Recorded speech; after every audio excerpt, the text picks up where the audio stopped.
সকলকে SS learners চ্যানেলে স্বাগত জানাই। আজকের এই ভিডিওটি ডব্লিউবিএসএসসি গ্রুপ সি এবং গ্রুপ ডি এর জন্য খুবই গুরুত্বপূর্ণ একটি ভিডিও। কারণ ডব্লিউবিএসএসসি গ্রুপ সি এবং ডিতে ইন্ডিয়ান আর্ট অ্যান্ড কালচার এই টপিকটি রয়েছে, বিশেষ করে গ্রুপ সি এর জন্য খুবই গুরুত্বপূর্ণ। আজকের এই সেটে থাকবে 30টি বাছাই করা গুরুত্বপূর্ণ প্রশ্ন, সম্পূর্ণ নতুন সিলেবাস অনুযায়ী। আজকের এই সেটটি হচ্ছে সেট 2। এর আগে আরও একটি সেট ইন্ডিয়ান আর্ট অ্যান্ড কালচারের উপর আপলোড করা হয়েছে। যারা সেই ভিডিওটি দেখোনি তারা অবশ্যই প্লেলিস্ট থেকে ভিডিওটি দেখে নিও। তো চলো দেরি না করে প্রশ্ন উত্তর পর্ব শুরু করা যাক। প্রথম যে প্রশ্নটি রয়েছে সেটি হচ্ছে, ভারতীয় ঐতিহ্যবাহী পোশাক পাজামা কুর্তা মূলত কোন অঞ্চলের? তো এখানে অপশনগুলি দেখো, রয়েছে উত্তর ভারত, দক্ষিণ ভারত, পশ্চিম ভারত আর রয়েছে পূর্ব ভারত। তো অনেক ক্ষেত্রে সঠিক উত্তরটি হয়ে যাবে অপশন এ, উত্তর ভারত হয়ে যাবে সঠিক উত্তর। তো পাজামা এবং কুর্তা মূলত উত্তর ভারতীয় ঐতিহ্য। কোশ্চেন নাম্বার 2 এ রয়েছে, প্রাচীন ভারতীয় জ্যোতিষশাস্ত্রে নক্ষত্র, এই নক্ষত্র বলতে কি বোঝায়? এখানে যে অপশনগুলি রয়েছে দেখো, গ্রহ, তারকা, উপগ্রহ এবং সৌর জগৎ। তো এক্ষেত্রে সঠিক উত্তরটি হয়ে যাবে অপশন বি, তারকা। তারকা হবে সঠিক উত্তর। তো নক্ষত্র বলতে আকাশের তারকাকে বোঝানো হয়। কোশ্চেন নাম্বার 3 তে রয়েছে, ভারতীয় ঐতিহ্যবাহী শিল্প মিনিয়েচার পেন্টিং, এই মিনিয়েচার পেন্টিং কোন রাজ্যের সাথে সম্পর্কিত? এখানে যে রাজ্যগুলি রয়েছে দেখো, যে রাজস্থান, তামিলনাড়ু, কেরল এবং পশ্চিমবঙ্গ রয়েছে। তো এখানে সঠিক উত্তরটি হয়ে যাবে অপশন এ, রাজস্থান। রাজস্থান হবে সঠিক উত্তর। তো মিনিয়েচার পেন্টিং রাজস্থান, বিশেষত জয়পুর ও উদয়পুরে প্রসিদ্ধ, মনে রাখবে এটি। কোশ্চেন নাম্বার 3 তে রয়েছে, পাপ্পুয়ারা, পাপ্পুয়ারা নৃত্য কোন রাজ্যের? এখানে যে রাজ্যগুলি রয়েছে দেখো, ওড়িশা, অন্ধ্রপ্রদেশ, তামিলনাড়ু এবং কেরল। তো 4 এর ক্ষেত্রে সঠিক উত্তরটি হয়ে যাবে অপশন বি, অর্থাৎ অন্ধ্রপ্রদেশ হবে সঠিক উত্তর। তো পাপ্পুয়ারা নৃত্য এখানকার এক ধরনের ঐতিহ্যবাহী নৃত্য।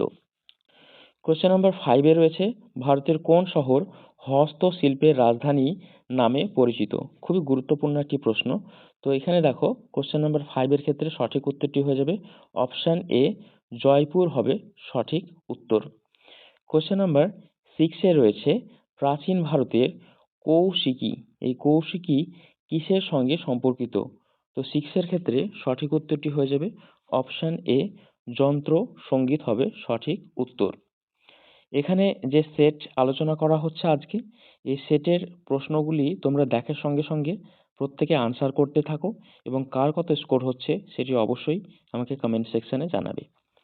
তো চলো দেখি নেক্সট প্রশ্ন।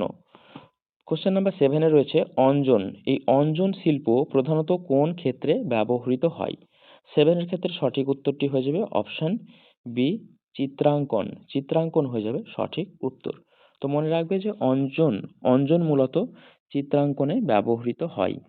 কোশ্চেন নাম্বার 8 এ রয়েছে, ভারতের ঐতিহ্যবাহী গোলকুন্ডা হেরিটেজ, গোলকুন্ডা হেরিটেজ খুবই গুরুত্বপূর্ণ একটি প্রশ্ন, কোন রাজ্যের? এখানে যে রাজ্যগুলি রয়েছে দেখো, তেলেঙ্গানা, কেরল, মহারাষ্ট্র এবং তামিলনাড়ু। তো এইটার ক্ষেত্রে সঠিক উত্তরটি হয়ে যাবে অপশন এ, তেলেঙ্গানা। তেলেঙ্গানা হয়ে যাবে সঠিক উত্তর। কোশ্চেন নাম্বার 9, নাট্যশাস্ত্র কে রচনা করেছিলেন? তো এখানে যে অপশনগুলি রয়েছে দেখো, রয়েছে ভাস্কর, ভারত, ভরত এবং কালিদাস। তো 9 এর ক্ষেত্রে সঠিক উত্তরটি হয়ে যাবে অপশন সি, ভরত। ভরত হয়ে যাবে সঠিক উত্তর। কোশ্চেন নাম্বার 10 এ রয়েছে, ভারতীয় ঐতিহ্যবাহী পোশাক শাড়ি, এই শাড়ি কোন অংশে বাঁধা হয়? কোশ্চেন নাম্বার 10 এর সঠিক উত্তরটি হয়ে যাবে অপশন এ, কোমর। কোমর হবে সঠিক উত্তর। কোশ্চেন নাম্বার 11 এ রয়েছে, ভারতীয় মন্দির স্থাপত্যের 4টি প্রধান শৈলী কোনটি? 11 এর সঠিক উত্তর হয়ে যাবে অপশন বি, অপশন বি, অর্থাৎ নাগরা, দ্রাবিড়, ভেস্ত এবং চারুপ হবে সঠিক উত্তর, অর্থাৎ অপশন বি হয়ে যাবে সঠিক উত্তর।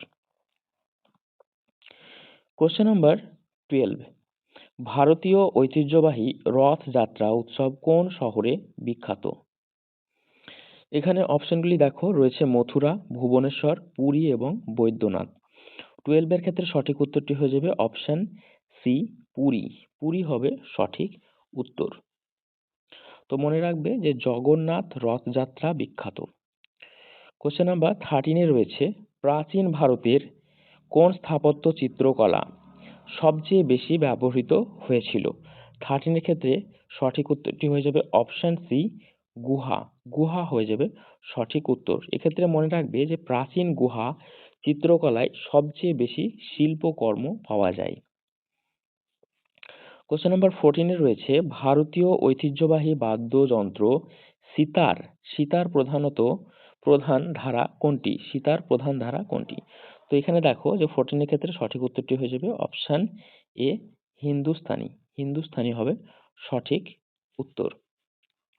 মনে রাখবে যে সিতার মূলত হিন্দুস্তানি ধারা। কোশ্চেন নাম্বার 15 রয়েছে, পাট শিল্প। এই পাট শিল্প প্রধানত কোন রাজ্যে প্রসিদ্ধ? এখানে যে রাজ্যগুলি রয়েছে দেখো, তামিলনাড়ু, পশ্চিমবঙ্গ, কর্ণাটক এবং আসাম।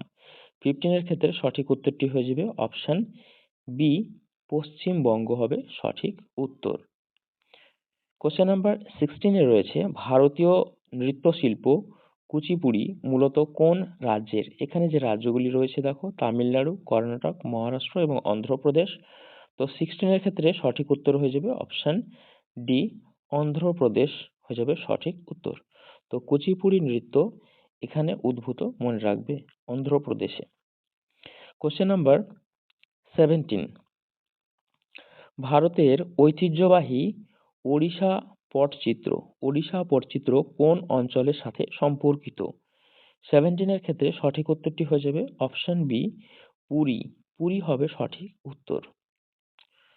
কোশ্চেন নাম্বার 18 রয়েছে দেখো, যে চিত্রাঙ্গদা, এই চিত্রাঙ্গদা কোন প্রাচীন ভারতীয় নাটকের চরিত্র?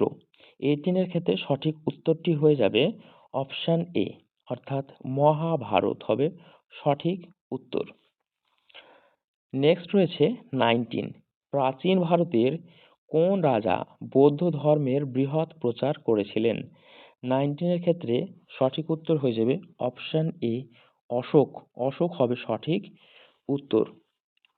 তো মনে রাখবে যে অশোক ছিলেন বৌদ্ধ ধর্মের বৃহৎ প্রচারক। কোশ্চেন নাম্বার 20 তে রয়েছে, ভারতীয় ঐতিহ্যবাহী গহনার জন্য বিখ্যাত শহর কোনটি? এখানে যে শহরগুলি রয়েছে দেখো, রয়েছে মথুরা, জয়পুর, কলকাতা এবং হায়দ্রাবাদ।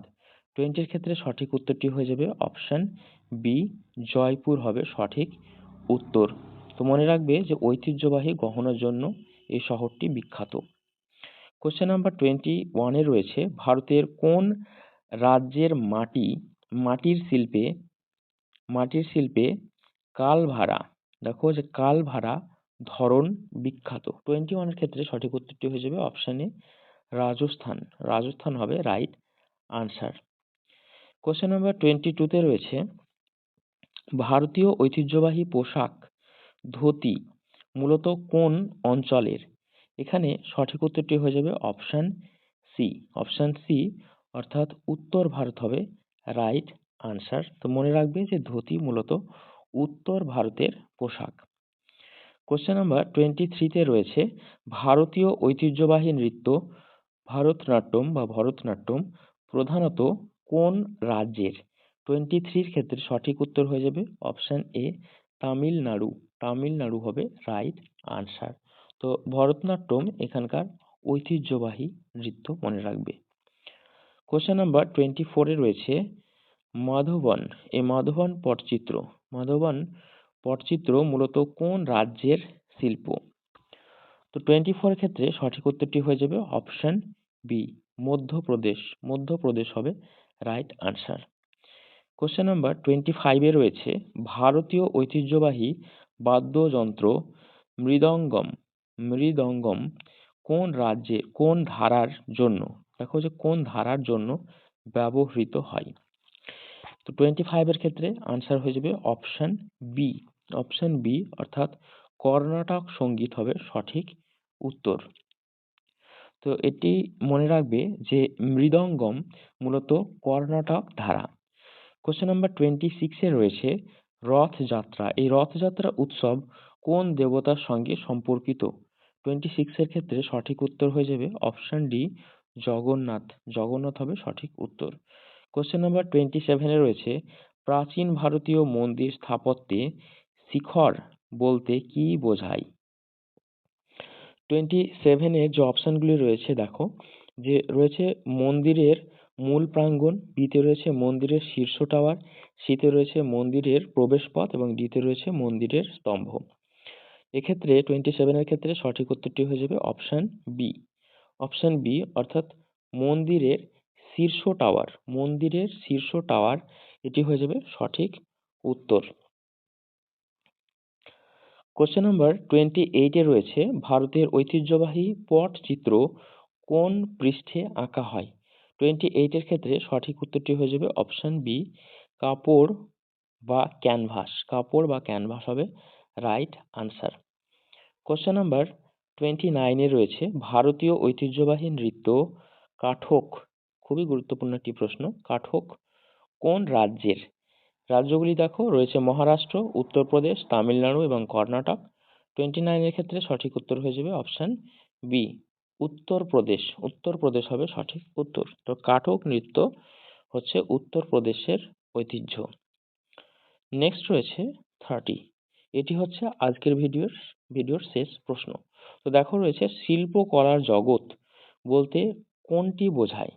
তো এখানে যে অপশনগুলি রয়েছে দেখো শিল্পকলা, নাটক, সঙ্গীত, বিতে রয়েছে প্রাকৃতিক দৃশ্য, সিতে রয়েছে কৃষি ও শিল্প এবং ডিতে রয়েছে মন্দির ও স্তূপ। এক্ষেত্রে সঠিক উত্তরটি হয়ে যাবে অপশন এ শিল্পকলা, নাটক ও সঙ্গীত, এটি হয়ে যাবে সঠিক উত্তর। তো এই ছিল আজকের 30টি খুবই গুরুত্বপূর্ণ প্রশ্ন উত্তর, যেগুলি ভারতীয় সংস্কৃতি এবং যে কালচার অর্থাৎ আর্ট এবং কালচার রয়েছে সেখান থেকে এই প্রশ্নগুলি নেওয়া হয়েছে। ভিডিও ভালো লাগলে অবশ্যই চ্যানেলটি সাবস্ক্রাইব করে দিও এবং বন্ধুদের সঙ্গে শেয়ার করে দিও। সকলকে ধন্যবাদ।